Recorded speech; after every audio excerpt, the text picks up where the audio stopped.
जय माता दी। जब माँ दुर्गा ने रक्त बीज पर आक्रमण किया तो जो हुआ उसे देखकर सभी दंग रह गए। त्रिशूल की चोट से रक्त बीज का खून बहा। जैसे ही ये रक्त धरती पर गिरा तुरंत उससे एक और रक्त बीज पैदा हो गया। माँ दुर्गा ने दूसरे रक्त बीज को मारा, उसका खून गिरा तो दो और रक्त बीज पैदा हो गए। ये क्या हो रहा था? जितना माँ दुर्गा लड़ रही थी रक्त बीज उतने ही ज़्यादा होते जा रहे थे। 1 से 10, 10 से 100, 100 से 1000। पूरा युद्ध क्षेत्र रक्त बीजों से भर गया। देवता घबरा गए। ये तो और भी बड़ा संकट था। जब माँ दुर्गा ने देखा परंपरागत तरीकों से रक्त बीज को हराना असंभव है तो उनका क्रोध चरम पर पहुंच गया। उनके मस्तक से भयानक तेज निकला। ये तेज इतना प्रचंड था कि सूर्य की रोशनी भी उसके सामने फीकी पड़ गई। इस तेज से प्रकट हुई एक अत्यंत भयावह और शक्तिशालिनी देवी। कैसा था उनका रूप? पूरा शरीर काला, बाल बिखरे हुए, लाल आंखें जिनमें अग्नि की लपटें, लाल जीभ, गले में कटे मुंडों की माला, कमर में भुजाओं की माला, हाथ में खड़क और एक कटा हुआ सिर। ये थी माँ काली। काली माता की जंग के साथ ही पूरा वातावरण बदल गया। आकाश में बादल गरजने लगे, बिजली चमकने लगी, धरती कांपने लगी। ऐसा लग रहा था जैसे प्रलय का समय आ गया हो। माँ काली की दहाड़ सुनकर सारे असुर भय से कांपने लगे। रक्त बीज भी पहली बार डरा।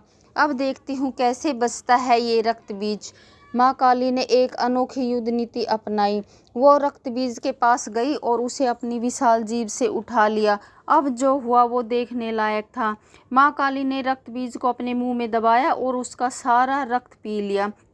जब तक कि एक बूंद भी धरती पर न गिरे तब तक वो उन्हें छोड़ती ही नहीं थी। माँ काली ने अविश्वसनीय गति से सभी रक्त बीजों को पकड़ा और उनका रक्त पी गई। उनकी भुजाएं इतनी तेजी से चल रही थी कि दिखाई भी नहीं दे रही थी।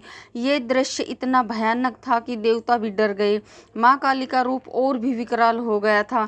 उनके मुंह से रक्त टपक रहा था, आंखें लाल हो गई थी। अंत में सभी रक्त बीज मारे गए, एक भी जीवित नहीं बचा। लेकिन अब एक समस्या थी। रक्त बीज के संहार के बाद माँ काली का क्रोध शांत नहीं हुआ। वो अभी भी उसी भयानक रूप में थी और फिर शुरू हुआ वो नृत्य जिससे तीनों लोग हिल गए। माँ काली ने प्रलयकाली तांडव प्रारंभ किया। उनके पैरों की आवाज़ से धरती कांपने लगी, पर्वत हिलने लगे, समुद्र में तूफान उठने लगे। उनका क्रोध इतना प्रचंड था कि जैसे लग रहा था कि वो पूरी सृष्टि को नष्ट कर देगी। देवता घबरा कर त्रिदेव के पास गए। इंद्र ने कंपित स्वर में कहा, हे प्रभु, काली माता का क्रोध शांत नहीं हो रहा, वो पूरी सृष्टि को नष्ट कर देगी। भगवान ब्रह्मा बोले, उनका क्रोध इतना तीव्र है कि हमारी बात भी नहीं सुन रही। भगवान विष्णु जी का चेहरा भी चिंतित था। कुछ ना कुछ तो करना होगा वरना